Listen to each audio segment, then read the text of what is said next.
Hello guys and gals, John here. Happy Homebrew Wednesday. This is, I guess, February 8th. I'm taping this on the 7th, but happy Homebrew Wednesday, February 8th. My second episode. I missed last week. I apologize. We had some storms come through, kind of really messed up my ability to like download and edit the videos and whatnot. So, what have I got for you today? The new pale ale that I just brewed. It's very good. It's I'm calling it Dickson County Pale Ale, like I said. I'm going to put the recipe in the description. It's a little too wordy to kind of get into. But basically, a very fruity character, as you would expect with the hop bill. A lot of fruity, tropical fruit hops and things like that. So, but very good. Cheers. Really liking it. It's getting better with age. It's about a week in the keg. And I think I'm liking it more now than I did when I first started drinking it. But the point of the day was to kind of go over, I know there's a bunch of guys, well, hockey player in general, I know is building a stand. And I've done that. I've gone through that process already. So I figured I'd let everybody kind of see it, get the details of kind of the way my system works, and show you kind of all the little details, the little tricks, and some of the little things that I do with mine that maybe other people don't do. So, all that being said, here is the brew stand. I don't know if I can get the whole thing in the video in the shot, but there's a stand. It's a 3 keggle system, single tier, 1 pump. The vessels are hot liquor tank on the left, bowl kettle in the middle, mash tun on the right. Propane system, hard piped, using BG12 burners. This is the hot liquor tank, pretty standard setup with the ball valve and a temperature gauge. There was a temperature gauge sight glass. The sight glass itself actually started to crack and splinter. Got that one and the one you see on the bowl kettle here from Brew Hardware. I called Bobby, sent him an email. He got back to me extremely quickly and sent me a brand new replacement for the one that cracked. So I'm really happy about that. If you guys have any brewing hardware needs, don't hesitate to go to brewhardware.com.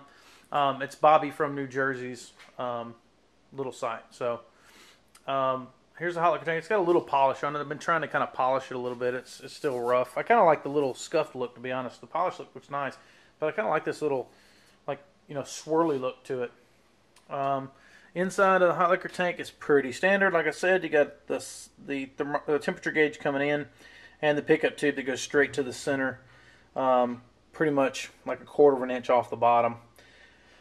When this drains out completely, it leaves like, I don't know, 2 tablespoons worth of water left in there. Something like that. Nothing special about the hot liquor tank.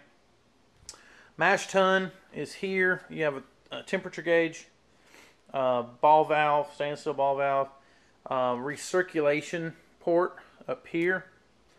I use all cam lock. A lot of people have seen these cam locks with 90-degree elbows, high temperature tubing, and I just stretch the tubing over, or like thread the tubing over top of the threads. It seems to work fine. I haven't had any issues with it at all, so I like that.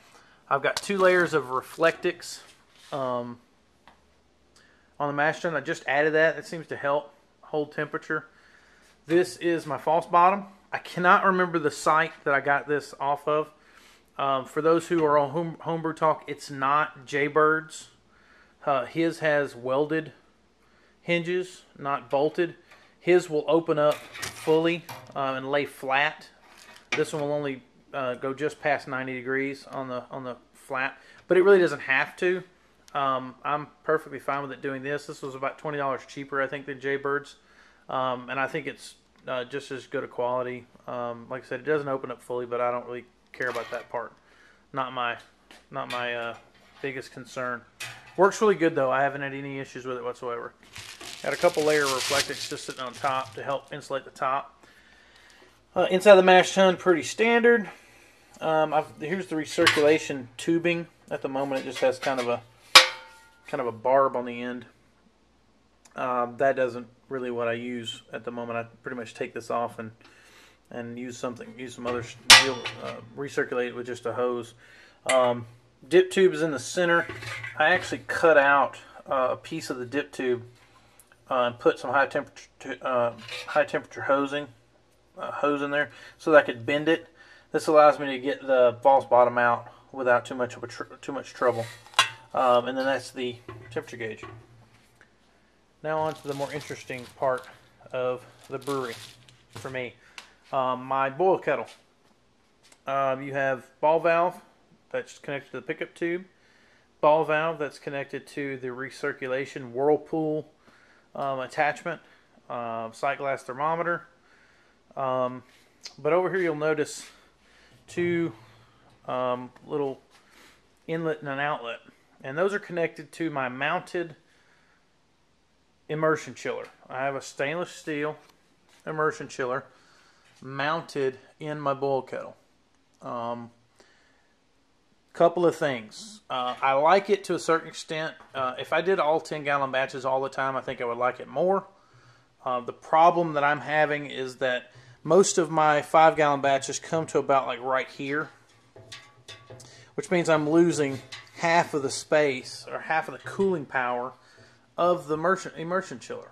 And you really can't adjust it too much. It'll bend and twist just a little, but not a lot.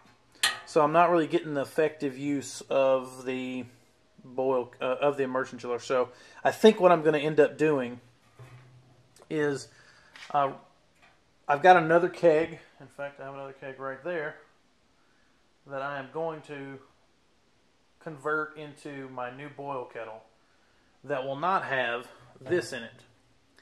I'm going to keep this because I might end up using it as a hot liquor tank, and the coil can be used kind of as a Herms coil, or yeah, Herms coil. I think heated heated recirculation mash system. I can't remember what the acronym stands for. Basically, a Herms coil that will allow me to heat up and recirculate mash through that coil that's submerged in hot water, and bring the mash up to temp and do step mashes and things like that. That's possible.